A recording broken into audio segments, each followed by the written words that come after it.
Well, good evening, everybody. My name is Tim Hooker, and as the convener of our programme of BRLSI Science Lectures, it's my very great pleasure to welcome you all, and especially to welcome our guest speaker, Dr. Alessia Pasquazi, who's going to tell us all about a journey through quantum technologies. Now, I must tell you this, I first heard Dr. Pasquazi give a most memorable lecture on this subject back in 2018 at a conference at Oxford University. And I'm going to say that of all the lectures presented at that conference, there was no shadow of a doubt in everybody's mind that Alessia was the star of the whole conference. It's her easy ability to make complicated things seem simple and interesting, and that was matched only by her cheerful humour and winning enthusiasm. Of course, I immediately invited her to present her lecture again to us at BRLSI, but various complications led to a postponement in 2019 and yet again last year because of COVID. So tonight, I'm truly delighted that at last you are able to hear for yourselves and experience that aura of enthusiasm that she radiates to her audiences. Now, Dr. Pasquazi received her PhD in engineering from the University of Roma Tre in 2009. And since then, she's held an impressive number of international fellowships and presently holds the European Research Council Starting Grant Laureate. But at Sussex University, she jointly established the newly formed Emergent Photonics Laboratory at the Department of Physics and Astronomy, where she leads a team of 12 researchers, all at the forefront of nonlinear optical physics and terahertz photonics. Now, this new laboratory is part of the larger atomic, molecular and optical physics group at Sussex. But it doesn't stop there. Alessia is also at the hub of the Sussex Centre for Quantum Technologies, where 8 research groups are harnessing and exploiting quantum physics research in order to create transformational commercial products with the potential to change the way that we live and work. And it's with that exciting goal in mind that she's going to tell us tonight about her journey through quantum technologies and how that's shaping our future. Now, Alessia is going to divide her lecture tonight into 2 parts. That's to allow for a half-time break to allow us to give us an opportunity to ask her questions. Therefore, if there's anything that you want to ask, please use the chat button at the bottom of your screen. I don't mind if you want to raise your hand, but since we have a large audience spread over several screens, there's that awkward possibility that I might not immediately see you. But rest assured, there will be another opportunity to ask more questions at the end of Alessia's lecture. May I also remind you to keep your microphone muted throughout the talk, and since we're recording this lecture, it will be helpful to keep your video off until that time when you want to ask a question. So, that said, Alessia, it's my very great pleasure at last to welcome you to our BRLSI audience this evening to tell us about a journey through quantum technologies. Thank you. Tim, thanks so much. So it's a great pleasure to be here today. I wanted to be here much more time ago, but eventually we made it at last. So I will share my screen now, and okay, I hope that everything is fine, and I will make it big at this point. Yes, okay. So I hope that you see everything. So before starting of talking about physics, I think that after all this period in lockdown, we've done a lot of Google shopping. So let's try to do a little bit of quantum shopping too, and see what Google thinks about quantum. So I've done this exercise also in the lecture that the team was talking about it was 2017, 2018. Now a little bit of time ago. And so at the time, I've got this search out of Google. So I think that to have more or less an idea of how important is a topic, a good thing to compare with usually is fear. So you can have a good idea of the importance of the heat. So this was my web search of 2017, where I searched the word quantum. So Google knew about quantum also at the time, as you can imagine. And I had more or less 150 million of hits. So to compare it with beer, we have 700 millions of hits, so little bit less than 1/7. Google knew about quantum. So in physics, quantum is the minimum amount of any physical entity involved. So we have the definition. But what was, in my opinion, really hilarious was this search of on the quantum shopping, because you could click the shopping on Google and see what was happening. So at the time I got an umbrella, a quantum thermostatic mixer, a quantum cabinet, and the quantum tablet that were always there. You can make a comparison with the price. So now, if I've done this very same search a few weeks ago, and Google has really improved about quantum. First of all, much more images. So you also have here the discretization of the level of the hydrogen atom. So really, Google is doing extremely well. And much more hits, almost 300 millions. So if you compare with beer is almost 900 million. So now we are 1/3 of the hit for the beer. Now, as you can see, there is no more pub beer to buy. There is everything, it's canned and you can buy it to have it delivered at home, because thanks to the pandemic. But look at this, look at the quantum shopping. This is amazing. So now Google really gives something that is related to quantum. So at the moment there are all books, but look at the books. So we also have quantum computing for babies.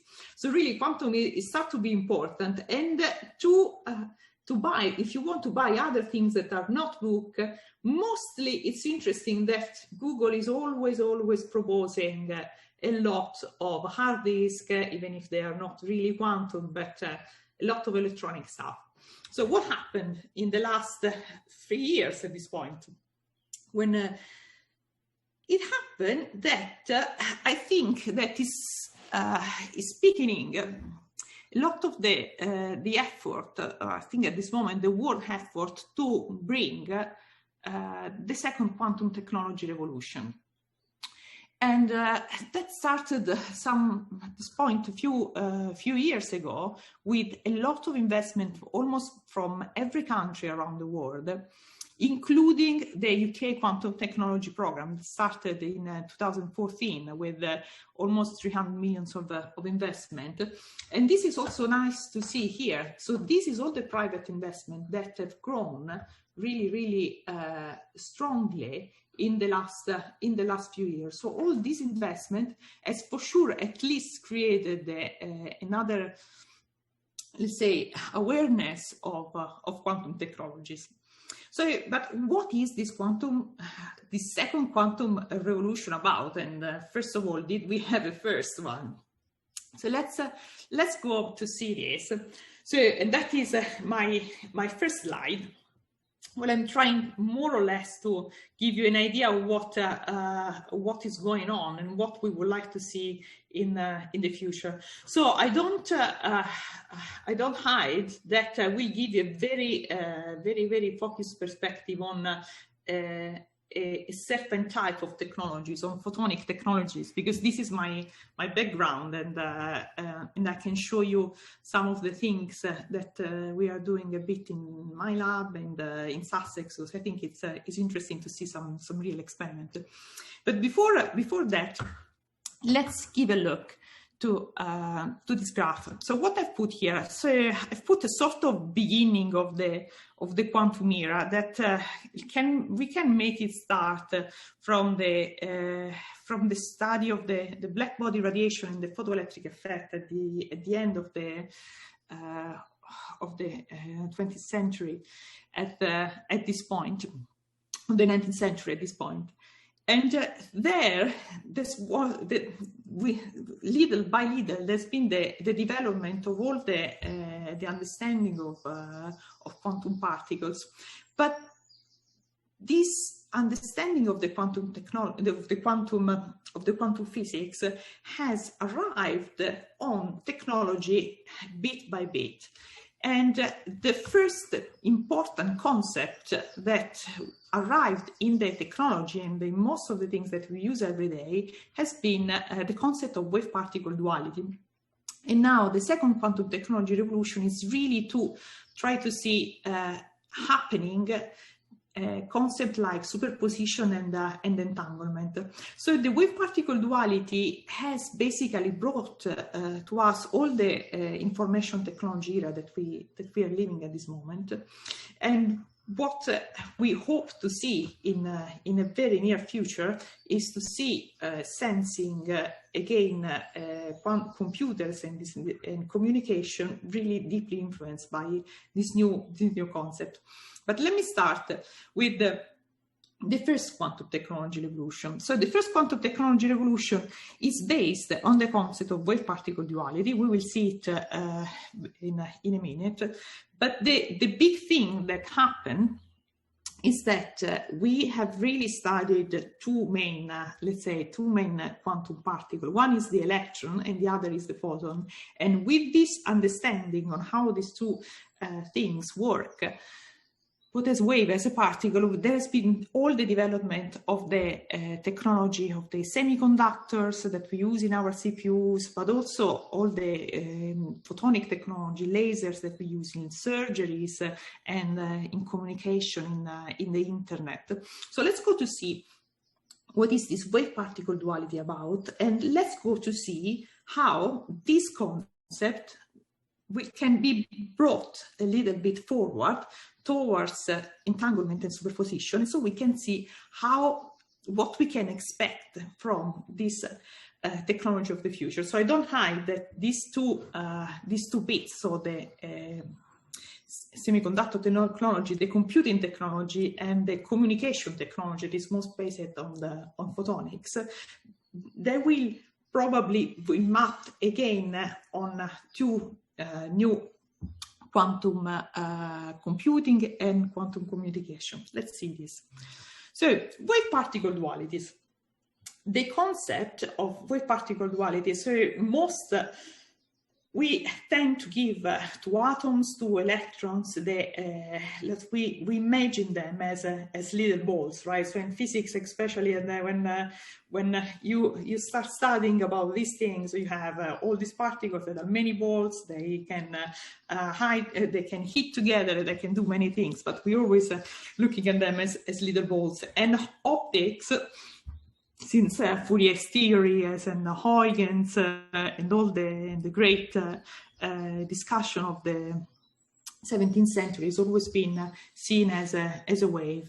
There was Newton thinking of optics as particles, and probably he was a visionary also on this at the time. So this is very interesting.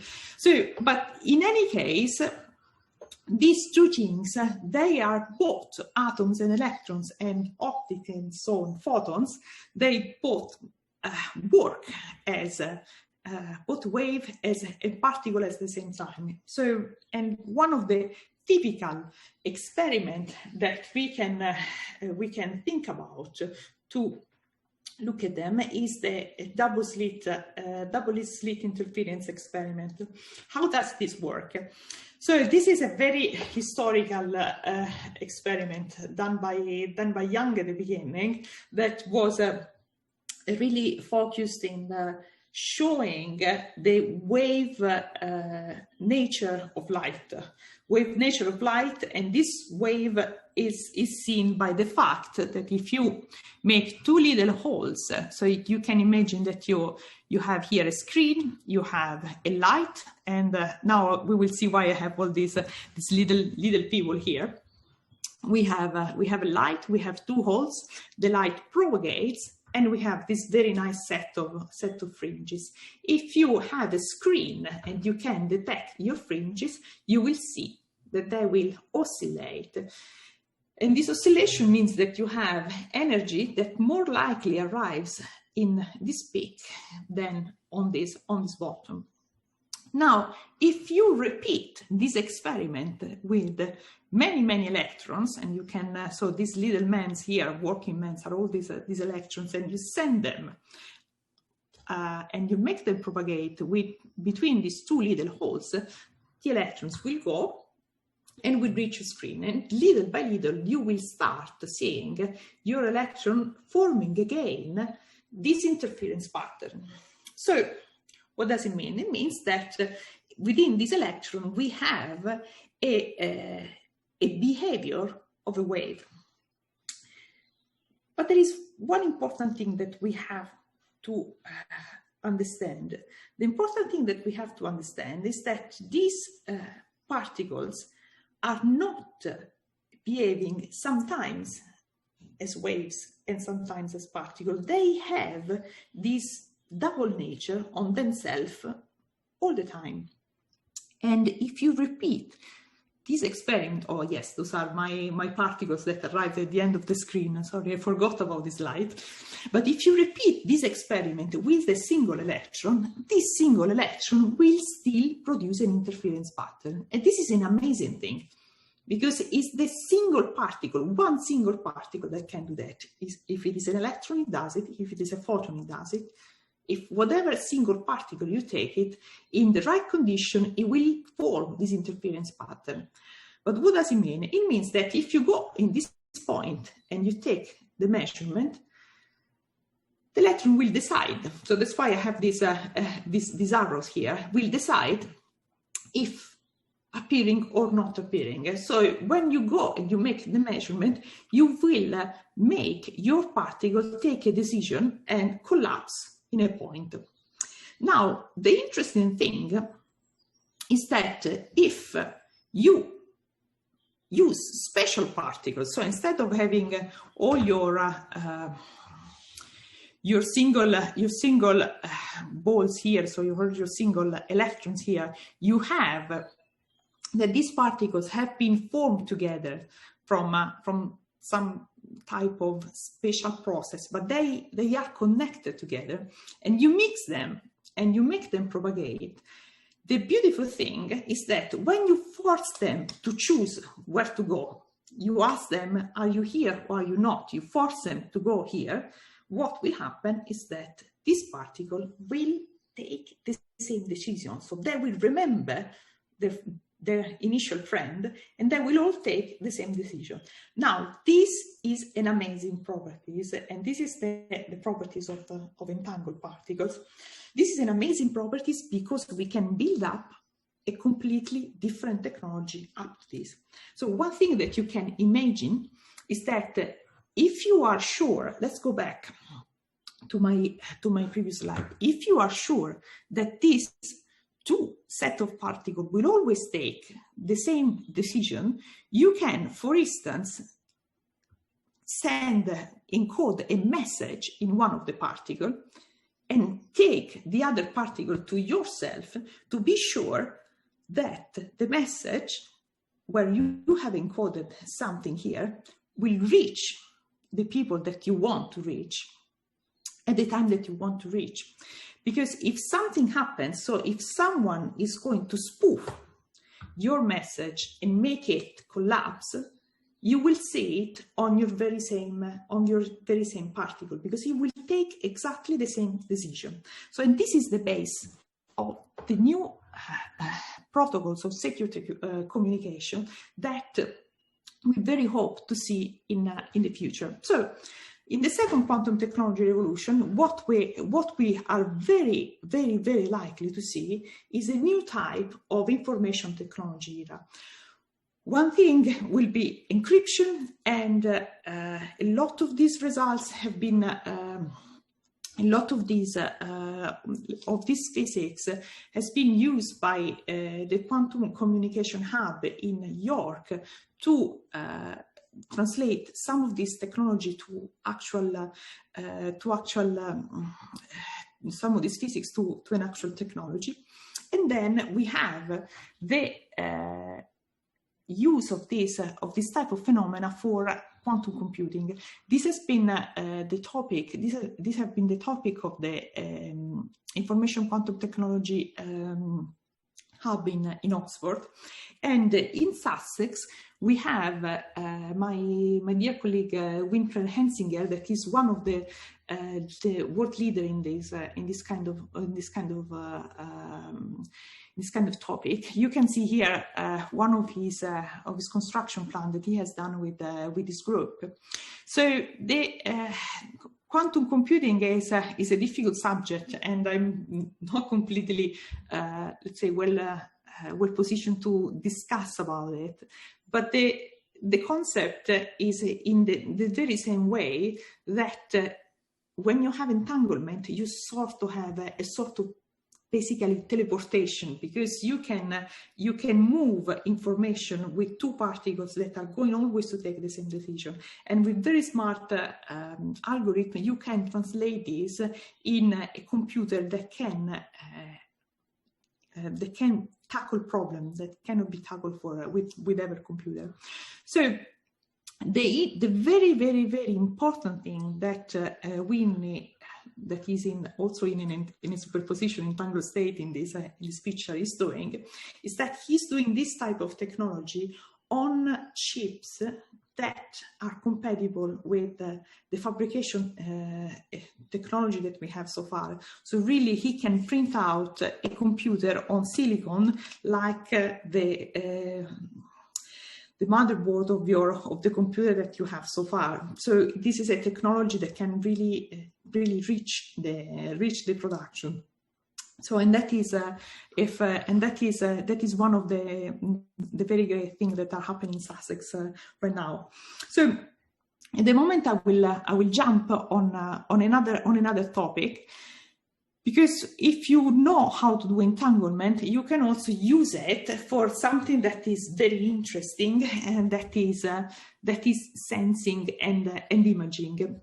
And the protocol that I'm going to show you at the moment is a very interesting protocol that came almost by chance, was observed almost by chance in this very famous physical regulator paper that is called ghost interference. So this researcher at the time were observing strange interference fringes on their experiment when they were using entangled particles, and they were simply seeing the fringes appearing from the measurement of a single detector. So a single detector is like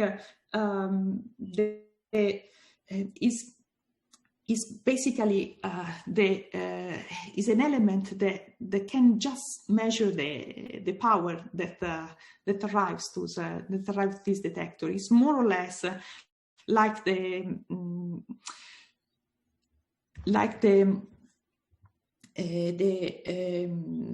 detector of your remote control, so something that can basically see only your remote but cannot see an image. So that's why there was this sort of very surprise by the people here to being able to observe an image from something that is not a camera, so is a detector like this. What was happening? I will tell you now. Let's start with the idea that we always have entangled particles. So we always have two, in this case, these are two photons that are formed together with the process, and they are really deeply linked. So whatever decision is going to take one particle, it will be the same to take by the other one. So we split this couple, and we send one of them to a camera here. So it means that wherever this particle is going to end up in this camera, we know exactly. So we can make an image of all the light that is coming here. And this light is noisy, so we see some noise arriving here. We will send the same noise to this tree. And let's see if we can make an image of this tree. So the particle arrives here, then it jumps from the tree and arrives this very simple detector. So this detector is basically blind. It can't do anything. It can just measure how much of the energy is scattered from the tree can reach this detector here. And if we do some maths, so we take all the information that we get from the camera and we take the information that we get from this detector, the incredible thing is that we can obtain this tree. And this happens more or less like the picture that I'm showing here. So this is my object. This is, let's try to see this thing again. This is the pattern that the camera is observing. So we can make a picture of this. And if I take just the power that is getting out from my object, I'm able to observe, and I will see the image of this little baby forming on my computer. So this means that I can reach images without ever pointing the camera to my object. And this is an incredible thing, because we can imagine things far away, but we can imagine things also beyond glass, in the fog, something that is basically not visible. Thanks to these tricks, it is possible to observe them. And the thing that is also very interesting is that after that was understood, many people have been able to use this very same idea and propose it for a type of light that is not quantum anymore. So you don't necessarily need to have a quantum entanglement between the two particles, but you can have also this very same phenomena appearing if you are able to get a link between the light that you send to your object and the light that you send to your camera. And this is the topic of that has been studied in the Quantum Hub in Glasgow, directed by Niels Bohr, and this is one of his results. So in this case, those are not this is not quantum light. It's just we call correlated light. So these two photons, these two particles here, they do have a relationship, but it's not as strong as entangled relationship. But this is good because it means that we can send even very, very powerful light. So if you see from here, he's making the image of a head beyond a net. So something that with the conventional photo here is completely invisible. Instead, if you use this type of correlation imaging, you can observe the image appearing, and you can observe a 3D image. So it's really a powerful way that we can use to observe things. Something that I wanted to show today is that this is part of the research that we are doing in our laboratory, is that you can not only use it for special type for common light, you can use this process also to see something with a type of light that is not optics, that is not visible. And now I open one of the topics of that I've been working with a little bit more. Terahertz is a very special type of light. We are used to infrared, visible, ultraviolet in photonics. So we have many technology that give you the infrared light is the one that brings the internet to your home. The ultraviolet you have you use it for instance for printing compact disc, and the visible we see it. So we know a lot about microwaves. We use it for mobile phones, we use it for cooking, but there is a certain type of electromagnetic spectrum that is called the terahertz electromagnetic spectrum that is very hard to work with. And for many years, we didn't have any good detectors. We don't have cameras, so that is one of the important things. We don't have cameras, we don't have many things, but this type of frequency is extremely interesting. First of all, because many things are transparent to terahertz, and so one of the application where terahertz started to be popular is the body scan that you do at the airport. There, this is a typical kind of image that is always shown. So you can't see. So with normal light, this man is hiding a knife. With some terahertz light, you just have to point a camera, and then we will discuss how to do this, but you can see the knife.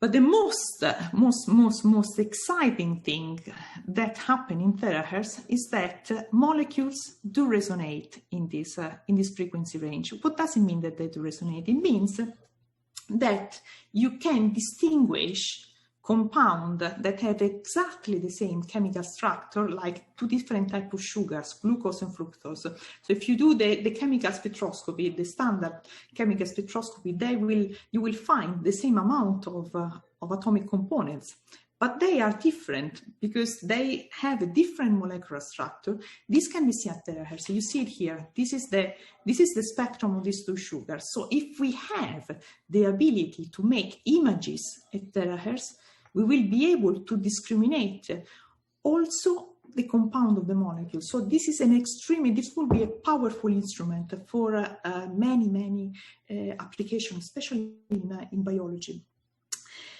But there is a but. The but is that the resolution of an imaging system, it is unfortunately very limited by the length. It's called the wavelength of the light that you're using.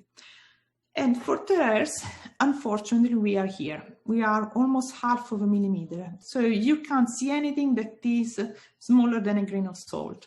So this is a coffee bean, you can see it. You can see the sesame seed, for instance. And if you want to image something at terahertz, so you make the spectroscopy, try to see the molecules of something that is of the size of a grain of salt, you can see it. So let's imagine skin cells and chromosome. You can't see anything of this. And this is a typical type of example. Let's imagine if you want to make the image then of these leaves, for example, what is happening and you try to do it terahertz, you see something like that. You lose completely all the details, all the information. You don't see anything because you don't have the resolution.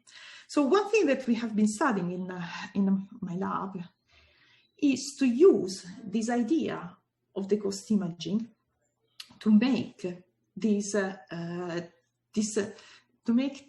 type of imaging possible. So what we do is that we correlate, instead of correlating two different type of particles, particles of the same type of light, we correlate together particles that are optical and are terahertz. So the optical allow us to have a much better resolution. You can make imaging with visible light with a very good resolution, and that allow us to obtain an image at terahertz. So what I'm showing you here is one of our results, and this is the measurement of our students, Luana Olivieri and Luke Peters. So that is, I'm very proud of them. Look what I've done here. So this is a leaf that I was showing you before, and I have taken the image at terahertz in these 3 points. You see here, here, and here. This is what I have reconstructed. Look at how detailed is the content of the channel of this leaf here.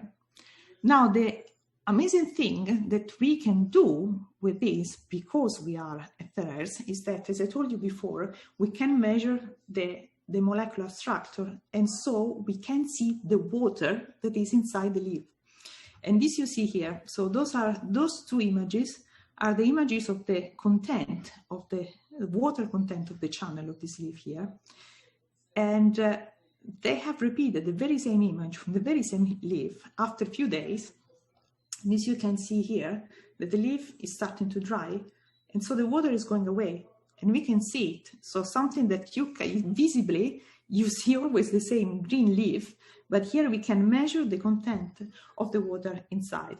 And this is all thanks to the fact that we somehow trick the system, making the system illuminating with this terahertz wave, but we use a correlated set of optical photons to make the image and to trick the resolution of the system. So this is let me show you also a little bit of our guys. So that research line is the research of Marco Beccianti, that is the co-founder of my lab, and is funded by the European Council himself too.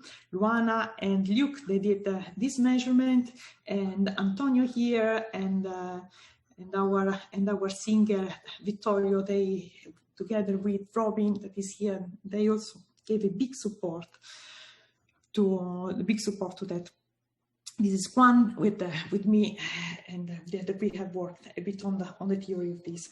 So I think that at this point, if you are happy with that, Tim, I can make a little stop and take some questions, and then after this I will talk a bit about superposition, and we see another technology that is coming to happen soon.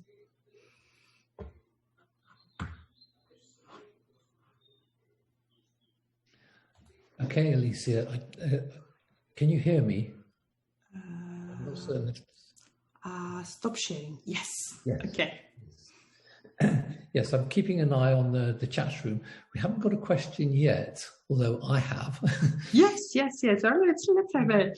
There are various concepts which you're sort of bringing out, which I find absolutely fascinating. So fascinating, I'm wondering sort of what precisely to ask you.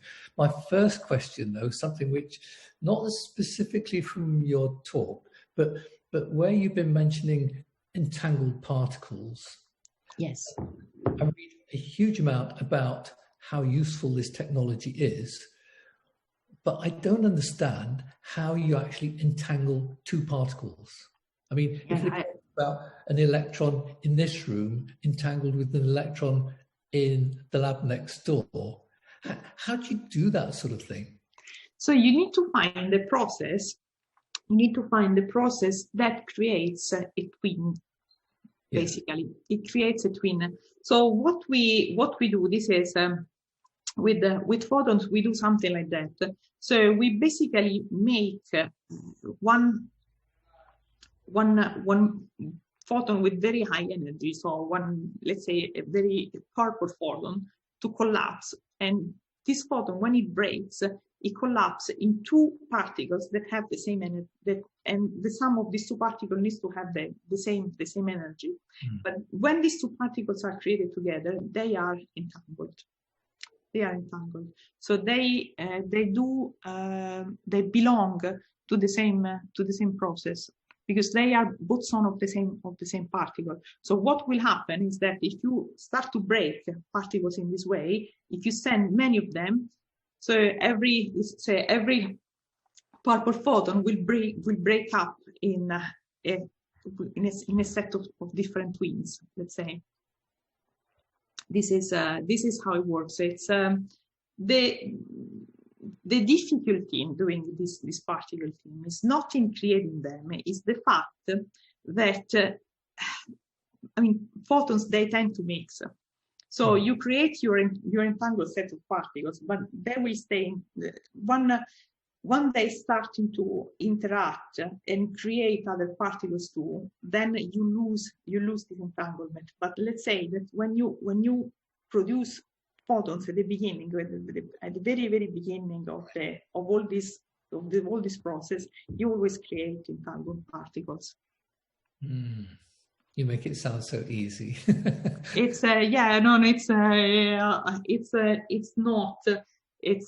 not. Especially let's say one of the big challenges that people have in keeping the entanglement is that they have to maintain all the system, all the perturbation, all the losses of the system very, very, very, very, very small. Because if you have all these, if you create this set of entangled particles, what is happening is that if you kill one of them before the other one, so before having the other one, you are killing all the phenomena that you want to see. So most of the problem that we have in in quantum technologies is that we need to have extremely good materials. We need to have an extremely clean technology because we need to maintain the entangled photon there. You're right. One other question before you sort of go back into your part two. And you're talking a moment or two ago about correlating optical light with the terahertz radiation to blend the two images together, if I've understood that correctly. How do you go about correlating these two together? So what we do is that we do a little trick. So we use a pattern of light, and then that we can measure it. We can measure it well. We do this pattern of light with a soft projector. You know, like the projector with your computer, you can see the movies. So instead of projecting a movie, we do project a series of dots, of optical dots. Then we use a material that is the same material that, if you want, you can use it to do the quantum particles. So you need a process. In this case, we take two photons and we make them collapse together, and we obtain this terahertz wave. But what is happening is that where we have a lot of light in the pattern, we obtain the terahertz there, but we can maintain the terahertz very, very, very close to the object. So if we do this, we obtain eventually the resolution of the pattern. That's what we do. Right. Yeah. Thank you. Now, I've got a couple of questions from you. One from Jasper Troke, where he says, does entanglement genuinely transmit information faster than light? And does that violate the transmission of information speed limit suggested by Einstein? The point is that it doesn't. So it doesn't transmit information faster than light. It just collapses because you cannot really transmit the information between the two particles. They are just the same object. So there is no transmission faster than light. There is no transmission of information, let's say, because you can't decide where the particle is collapsing. You just know that it's collapsing, so you measure it, but you can't decide. So you can't say anything on that photon if you want. So you can't decide if it collapse on what state it collapse. You just know that it's collapsed. So then that means that you are not putting any information there. You're just making an observation of something that is happening. That's somehow the difference of this. So you're observing something that happens, but you cannot put information there. Right. And another question from Dr. John B. He says, China is putting much resource into the communication potential, probably without sharing too much. So does open access publication in the West put us at risk of a technology imbalance? What do you think? That is an ethical question. I don't know if I can provide any wisdom on this, or actually, Tim. But the reality is that open science is what allows us to bring things forward, and some of the I don't know. I hope one of the things that I was trying to, the perspective I was trying to give you in this talk is how all the field of science are really, really complicated. So from my perspective, to push the knowledge with the strength and probably with the need that we have now, we really need to have many people. They had many people working, and so this is something that you get only if you make people communicate, I think. So the reality is that and I don't have I don't have much wisdom, but that is possibly what I think. Thank you. Jasper Trulk, incidentally, is very happy and says, thank you for everything that you've said there. He says that makes... Oh, great. And it's nice having that dialogue, isn't it? And Dick Bateman is asking a question that I'm sure is on everybody's, back of everybody's mind. How much information in observing entanglement is affected by the uncertainty principle? Okay, so the uncertainty principle is something that I mean, you can see it in many ways, but basically is what I was is the concept that I was saying before. There are two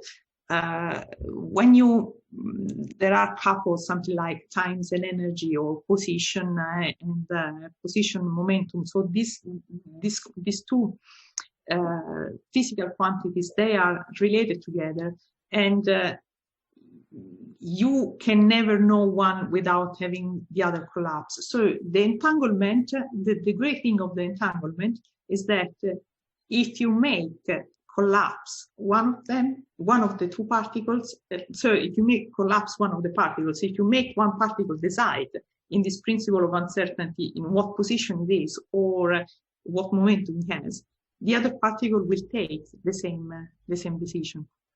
So that is how you can see the effect of the uncertainty principle. So the two particles they do the same thing. So if you make one collapse, the other will collapse in the very same way. I see. Yeah. Thank you.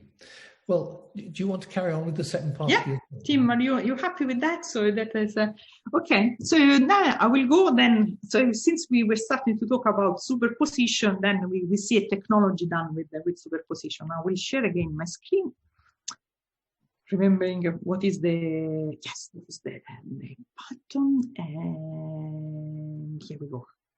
Yes. Okay. So superposition, that is exactly what we were saying. So a particle that stays in two different states, and this superposition effect is the basis of I put in here the clock of the future. So that is the basis on how atomic clock works.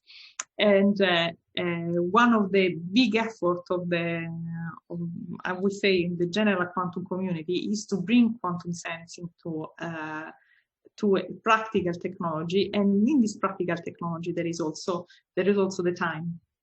So there is also the clock. This is part of this has been one of the topic of the UK Quantum Technology Hub in Birmingham, where I directly worked there. And let's see why this is important. Okay, so yes. So atomic clocks that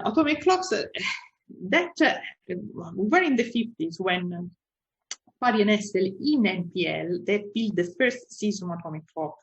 Now they use a sentence at the time, but you have to think that before the atomic clock, the second, so the most important unit that probably we have, so the unit of time, was still defined with the astronomical definition. So it was still defined as a portion of the rotation of the Earth on itself. The rotation of the Earth. So these, and this was the 50s. So it was already a period when we have the electronic coming out, electrical technology, machines, but we were still missing a common way of measuring time. So the only thing that people could do at the time, is to refer still to the Earth and the Sun, so looking at the star. The great thing that Parry and Hessel have done is to move the focus from us looking at the Sun, from us looking at a particle, an atom that would always behave the same. So the great thing of the atomic clock is that if you take a cesium clock here, or if you take a cesium clock in Australia, they will all oscillate at the same frequency. That is the great thing. So we can use it as a reference of time and be sure that the measurement of this second will always remain the same. How does a clock work? A clock works again, and it was seen here, thanks to a superposition of state. So an atomic clock, like every clock, is made by two important parts. One part is the oscillator, and there, in this oscillator, there is the quantum property. In this oscillator, the quantum property, in the case of the cesium, is two atomic level, where an electron is put in superposition. So these atomic level have a difference of energy, of frequency, of 9 gigahertz, more or less, with a lot of digits. So these digits are important. So I'm saying more or less, but all these ones are very important. So, and if we probe this system with a microwave, we can measure the frequency of this microwave, and that is our counter. So then we can measure all this oscillation and count the oscillation of time. And again, so the great thing is that we don't need to look at the sun anymore to find a common reference. We just need to find the same atoms. And then we are sure that they will oscillate at the same time. The accuracy of this type of clocks is to the 10 to the minus 13 seconds. So this is super, super accurate timing. So what we do with atomic clocks. So I think one of the most striking applications that we are using every day is the GPS. So these clocks are, so the cesium clock is basically navigating on our hands so that we can still look at the stars, but those are man-made stars and the sun, so man-made stars. And these atomic clocks are sending one at a time an information of their time on Earth. And thanks to this information, we can use a triangulation and use them in our GPS receiver to navigate and to find our way home. Now, what I'm going to tell you is that this technology has been so successful that we are extremely, extremely reliant on that. But these dependencies are also very critical. So one thing why they are very critical is that you can lose your signal when playing Pokemon Go, and that your GPS will not work anymore. Now, I'm not sure if you are aware of this game that is very popular between the teenagers. My kids are still too young for having their own mobile phone, so I'm very happy to be completely unaware of the existence of the Pokemon Go. So why I'm talking about this? Because the quite scary thing is that these young guys, they are very smart and they know how to hack the GPS. So a hacking of a GPS signal can be done looking on the internet and following the instruction of these smart guys, and then you can basically make, so they've done it to make, so Pokemon Go, I don't know exactly how it works, but there are some the position of the people on the GPS is detected with this, and they can hack it. So what does it mean? That that they can hack basically all the signals of the GPS. So this is extremely vulnerable. It can be an hack of the GPS can basically done by kit. So, and who is using the GPS? Telecommunication, support chain, ambulances, electric transmissions. So many of the plane company are, so many of the major airlines are using the GPS to land. And then if we look in the future, so Amazon is using drones for delivering things at the moment inside their warehouses. But if you want to have, so they are trying to have it too, with private arriving in our home. But you can imagine that you have your Amazon delivery, and then you have the neighbor kids hacking your delivering and having it back in their home, right? So this is not going to work.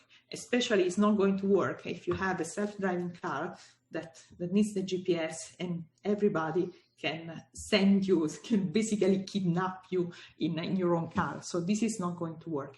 So we need something that we can bring with us.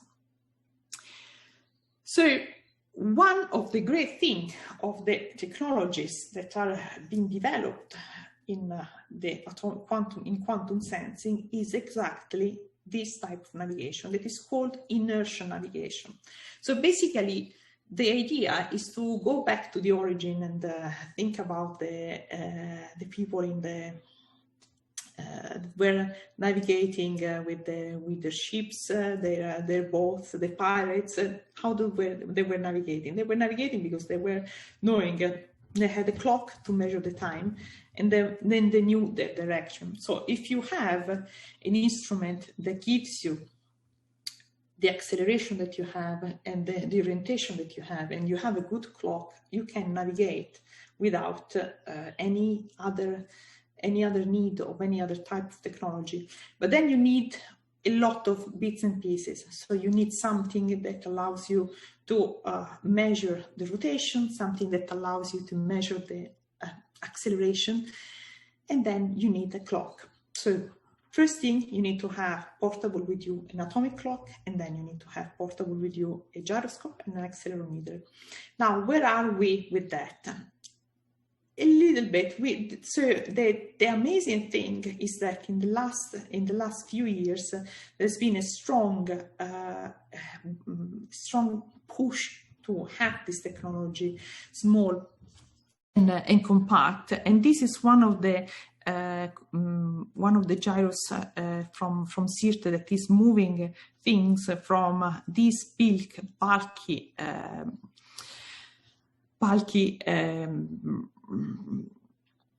setup to something that can be printed out on chip. EOSense is already commercializing a gravimeter, so that is something that is already on a portable. And then we have M Square, that is a very leading company in photonics in the UK, in Glasgow, that is starting to commercialize quantum sensor too. So thanks to a quantum gyro and an atomic accelerometer, we will have the accuracy necessary to navigate without it. And with that, we will need also an atomic clock. Now, an atomic clock alone can already cut away some of the important dependency of the GPS, because one thing is to go around, but another thing that is particularly important is that the GPS at the moment is so cheap and is so accurate that gives the time to many things. But then the problem is that when you miss the GPS, how much can a system work without having the signal of the GPS? That you can understand that if you are distributing the electrical energy, you cannot really afford to not have a good time signal. Same thing if you are a telecommunication system, and the faster we will go with communication from 5G, but 6G and go on, we will need a clock that is local and is reliable and is fast. And then for the main navigation, as I was saying before. So what type of accuracy are we talking about? We are talking about the accuracy, the best accuracy that we can afford. So what is the best atomic clock in the world? The best atomic clock in the world is an optical atomic clock. And this has been reached thanks to a number of impressive Nobel Prizes that have worked both at making much better references and the ability and much better way of counting them. So let's start with the reference.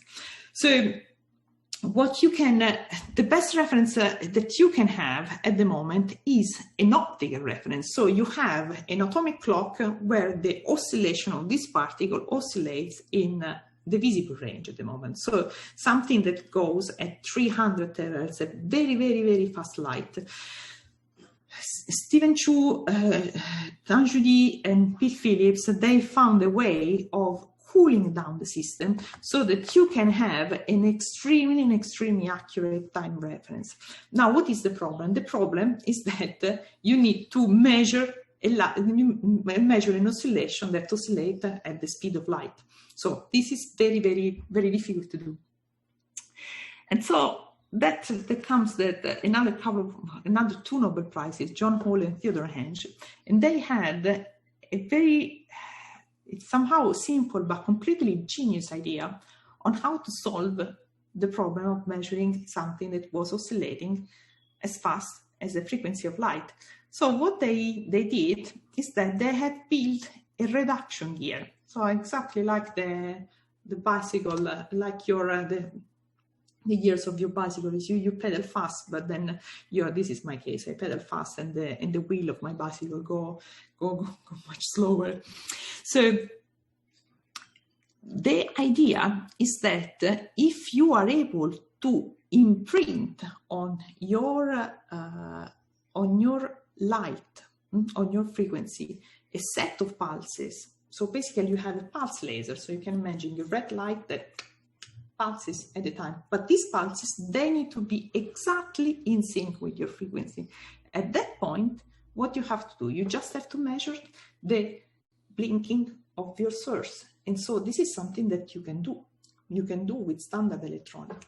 So this element is called an optical frequency comb. I will come back on that later on. And this has been absolutely critical to make the accuracy possible, this type of accuracy possible. So the best clock that we have, working clock that we have, are accurate at 10 to the minus 18. So with this type of accuracy, we can at this point do many things. So this type of navigation that I was saying before is possible. We can go with faster communication. We can really provide excellent time references. Now, what is the problem? The problem is that we need to make something small and portable.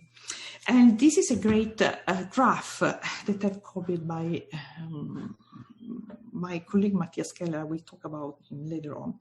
So the thing that you would like to do then, what is this? This is the accuracy. So in this axis, we have the accuracy in terms of time of your clock. And on this axis, we have the size of your clock. So of course, your ideal case is to go here on this star. So the practical case is that at the moment here we have our best clock. So this is where the coarse clock of your computer, if you want, stays. Then if there is already some atomic clock that can be that is sold, that is the CSAC, and is here, it's accurate to 10 to the minus 11. You can do a lot of interesting things. Most of all, you can use it to synchronize different networks. So, but you see, this small clock, atomic clock, is not as good a GPS receiver. So it's not as good as the atomic clock that in this moment are still flying on our heads. So then what people are doing, so what most of the engineers are doing, most of the engineers prefer, instead of using this atomic clock here in the local oscillator, to buy a very good GPS receiver and use this signal to do many of their synchronization. So that's where the problem lies. The problem lies is that this is a vulnerable system and you cannot use for everything. So that is another type of more accurate GPS receiver. And then we have the big quantum clock. So this is the best clock in the world, and this is one of the first miniature version of this. So where we would like to go with a portable atomic clock possibly is to stay here. So we would like to arrive at least at this point. When we are at this point, we will be able to put this clock at least on ships and on navigating unit, possibly also on planes. So that will make a big difference. And the nice thing that I wanted to show that this is a real clock. This is not something that is still to come.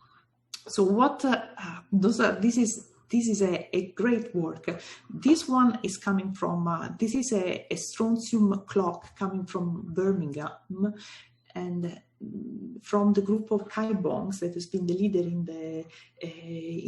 the quantum hub. But what you see in this picture here is the formation of cold atom, and the oscillation of this very cold atom here is giving an extremely accurate reference, so they can arrive at 10 to the minus 18. So this is already a huge miniaturization from the room that you have seen before. So this is something that is not super portable, but at least can be somehow movable. So that is a great advancement in technology. And this is the clock of my colleague Matthias Keller that I will show in his picture later on. What you see here, so this is a trap that traps ions, and this is a cloud of ions that can be trapped by Matthias' group in these very small traps, and then he can fit them in a very small box. This box is basically of this size, so it's really something that you can put on a desk, or you can bring it with you. Notice that this bring it with you, and I do have a picture of Matthias and Xavi that has been working a lot to the miniaturization of this clock. So miniaturized reference are coming there. What about the comb bit? So, and that is part of mostly my research, and I'm very happy to show you a bit again of our results. So the system, this type of light that you see here, I've told you before, so it is a special light. It's a pulse laser that oscillates exactly with the frequency of light. Now, the thing, this type of laser is called an optical frequency comb. And if you look at this picture, that is why it has its name. So if you imagine to have your light coming here, would be probably a light with many frequencies inside, so a sort of white light. But when you separate all the frequencies, you will see a set of equally spaced lines, very, very narrow. The narrow part is an important bit of the coherence of light. So this set of lines is then an optical frequency comb, because it has a spectrum with the shape of the comb. How big is a comb? So if you want to buy a comb, so sorry, before this, I had, this is a very, very, very, very good slide that I've taken from this article.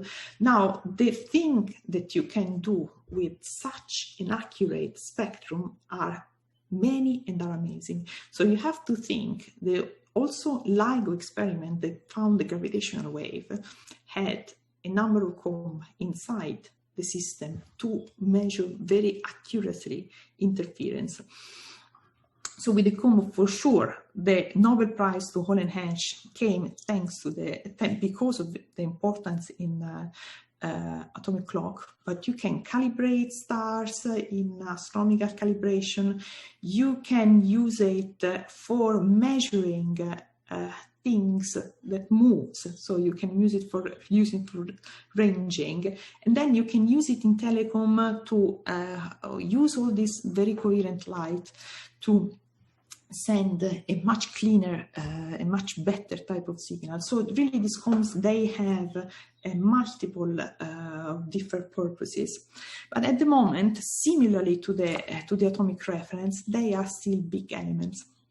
So you still have, they are commercial, you can buy them, but still they require a substantial amount of energy, and they are big systems. So it means that they can consume hundreds of watts. 100 watts are a big number, so it's something that you need to plug with the proper plug. And this is, and there are elements that can weigh 100 of kilograms, so they are not something that you can bring to a small system, as I've shown you before. So one of the things that are going on and are very hot in photonics is studying the way of fitting this comb in this very, very, very small optical resonators. So what are those? Those actually are somehow, if you want, very simple things. So this is a sphere of glass. So that is really nothing inside this bit, inside this resonator, more than a sphere of normal glass. You can make it on the tip of the fiber. You can use a technology that is compatible with our electronics to make this ring of glass on silicon chips, or you can make them with glass rods, so like this, or with some crystal. But the very same thing is that, amazingly, the physics of all these elements is all the same, and it's very simple. It doesn't require anything more than a piece of glass. Piece of element that is small enough to put a lot of energy together. So the first observation of a low energy comb was in 2007. And here you see now we'll not go too much into detail, but you can see all the scheme of the photons coming up and coming down. To come a little bit to the team question before, if you run this process at very low energies, you can make all entangled particles in all these bits. So what is going on here? We have a piece of glass. We put here some light. Oops. We put here some light. This light.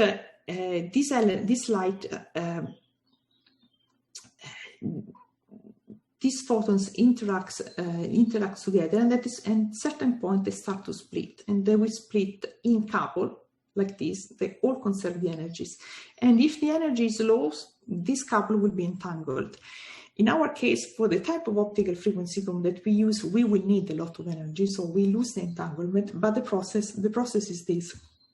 It's a process of splitting the photons. Now the problem is that at the beginning, this process of photon splitting was understood, but the shape that we were getting out from these resonators, and first in the group of Via Skipper by Pascal Delay, that has been for a long time also in NPL, they didn't understand what was going on in the spectrum. And so this is an interesting story, because after a bit of, after a few years and discussion in the community, the picture has been eventually clarified. And the interesting thing is that this comb, so the formation of this of these lines in the comb, this type of structures, they work more or less like the formation of the stripes in a zebra. So the physics is the same. And this is an amazing part of physics that is called the science of complexity and of emergent phenomena. This is a part of the name of my lab, where I'm going to discuss on very, very few things.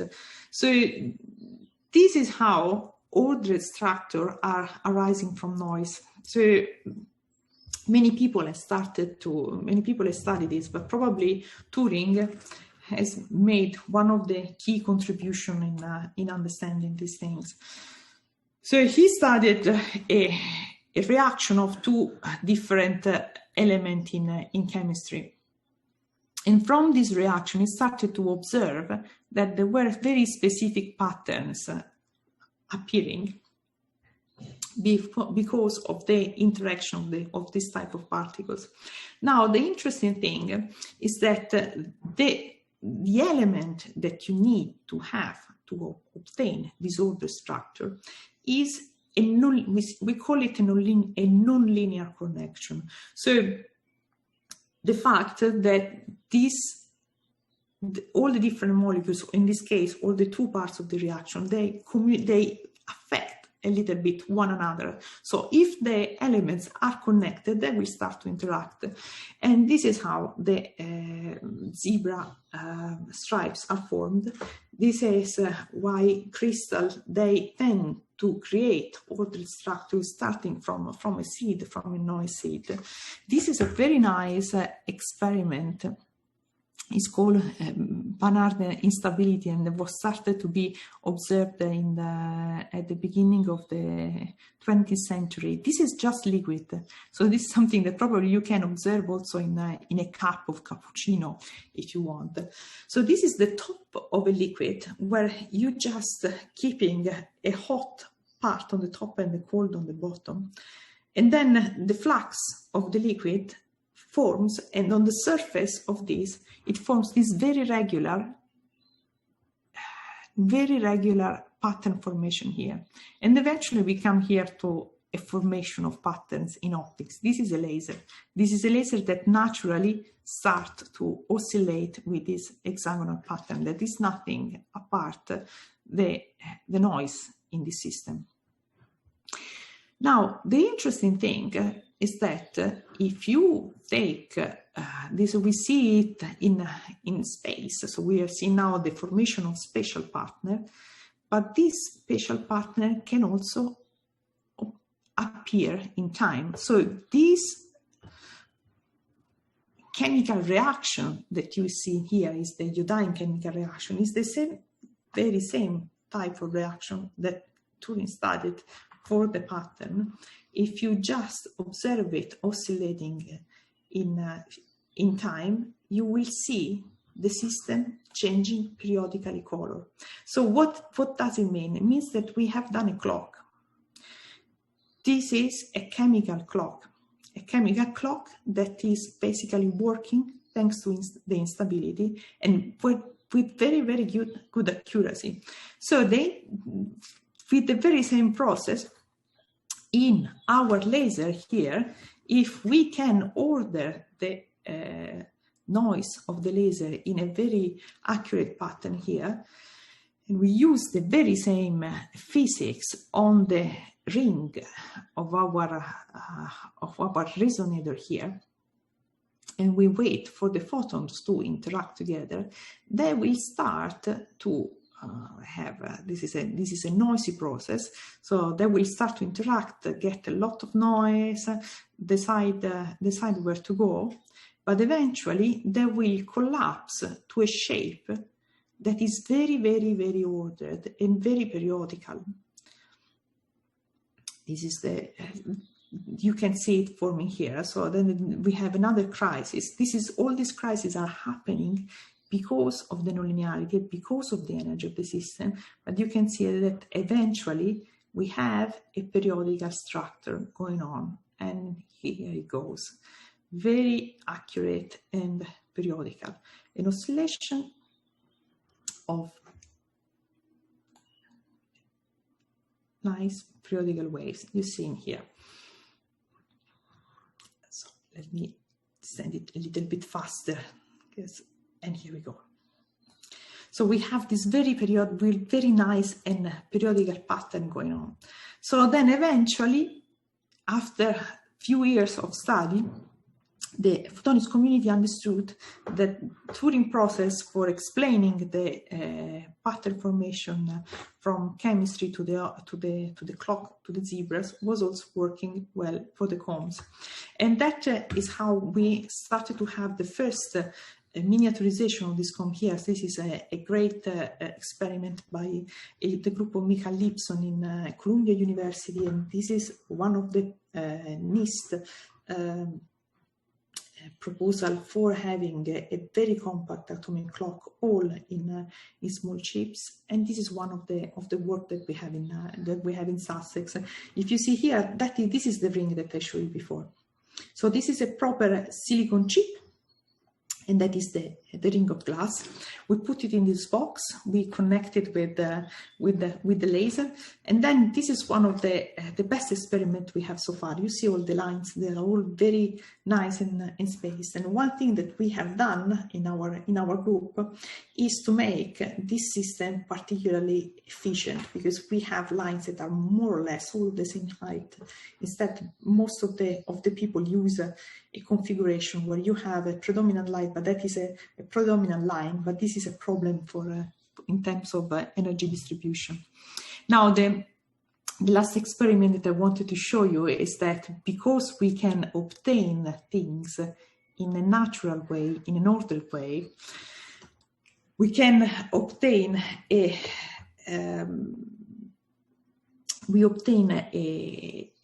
graph for the formation of our system that is very, very similar to the phase diagram of condensed matter. This is the standard phase diagram of water, where probably we have it in the A-level books.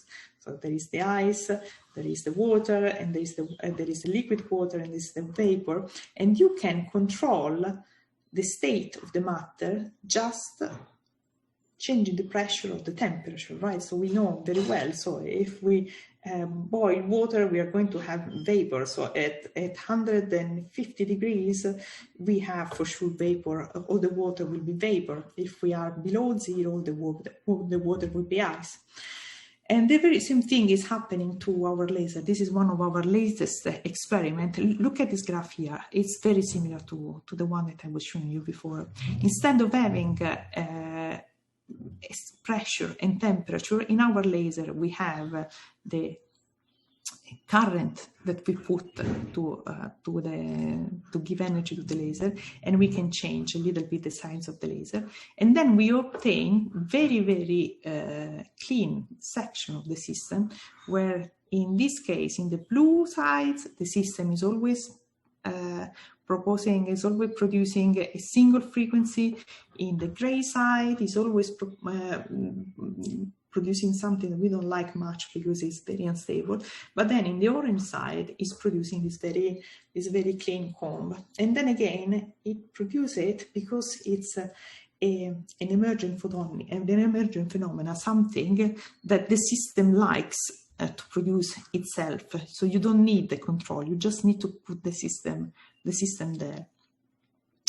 And I think that I will, I want to show again the people that have done this work. This is part of my ERC project, and the last experiment has been done by Max Rory with Pierre. Max has just graduated. Hualong Bao has done the first experiment on the soliton, and then we have Kwan that helped me a lot with the theory, together with Luana and together with Antonio here. So it's nice to show the people. Okay, so I think that I'm arriving to the end of the talk. So what I hope you have seen is that there is a lot going on. The target is to bring these type of technologies to reality, and now we are much closer to that. The interesting thing that is happening is that quantum physics, so to do quantum technology, you need to go and pick some bits and pieces from other disciplines. So it is really a multidisciplinary science that we need to do to reach delivery eventually. And I've talked a little bit more about quantum sensing in this talk, because it's what I'm talking about, what I'm working on. So I think that in the portable atomic clock is something that we will see very soon. So comms are already on chip, a lot of atomic systems are already on a box. So this is something that is really happening in the next few years. That will be extremely helpful, especially for synchronizing networks, so fast communication, but also in electrical distribution. All these things will be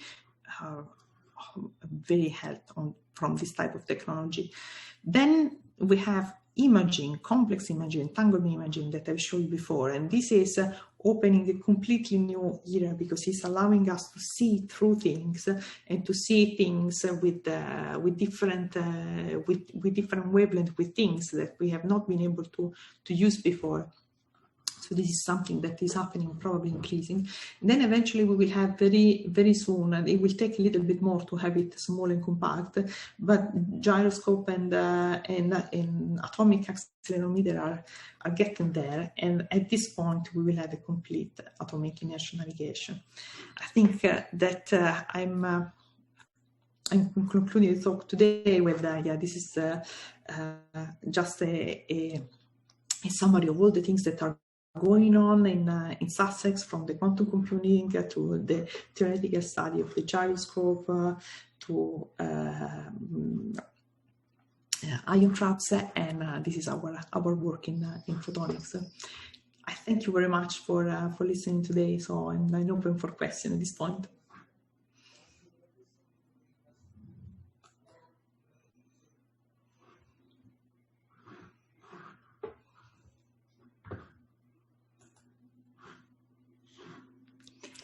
Tim, I cannot hear you. I think you're muted. Yeah. Can you hear me now? Yes, I do. All right. Just saying, I loved your last slide, which said, "Let us inspire you." I think you've done that in spades tonight. I'm just astonished at the vast sort of range of technologies that you've brought to our attention and the importance of them. I had no idea that GPS was sort of relatively easy to hack, for the hackers who know what they're doing. Yeah. And of course the awful implications of that. But Alessia, I remember you saying sort of a couple of years ago about how you were working on these atomic clocks for GPS, and the future, one day we'd be able to have these portable to the extent that emergency services going through tunnels would not lose their signal and things like that, people traveling on the tube. Yeah. And although you think, yes, that would be good, but when you see the implications in terms of global security and the importance of this is very, very important what you're working on. Very exciting. I don't have any questions from the chat room, but what I am going to say is I am so pleased that we've recorded this talk, because I want to sort of pour a coffee and just play it back, because there's so much information which you've given us here, such a lot to hold on to, microcombs and solitons and so much else. What fascinating work that you do. Yeah. Sorry? Oh, thank you. Yeah, thank you, Tim. So yeah, I mean, I know there is a lot of information. I was trying it at home the other day with my husband, and yes, I was noticing. So that there is a lot of things, but the reality is that the field is advancing so fast at the moment that there is a lot of exciting thing, and I was not able to choose, let's say, and cut away things. So I have put out a little bit of the more maybe funny things, but more common. I try to give you bit of I have a taste of what is going on right now in the research. I was intrigued to notice on the news yesterday or the day before that NASA is wanting to set up a GPS satellite system around the moon so that the astronauts can see where they are. And I thought, I'm sure there's more behind it than that. Yeah, exactly. So we can well, I mean, I hope that we can send them our clock soon, so that they will not need the GPS around the moon. Yes, yes. Listen, thank you very, very much for speaking to us tonight. I can't believe that it's taken sort of 2 years, but stuff gets in the way, doesn't it? Yes, it does. But this is just wonderful. Thank you very, very much on behalf of everybody here. I mean, thanks to you for inviting me and for the passion of listening all this information. Thank you very much. If everybody wants to sort of stop their video and sort of so that we can all. Thank you. All of you. Yes, thank you very much. It's so nice to see everybody. Thank you.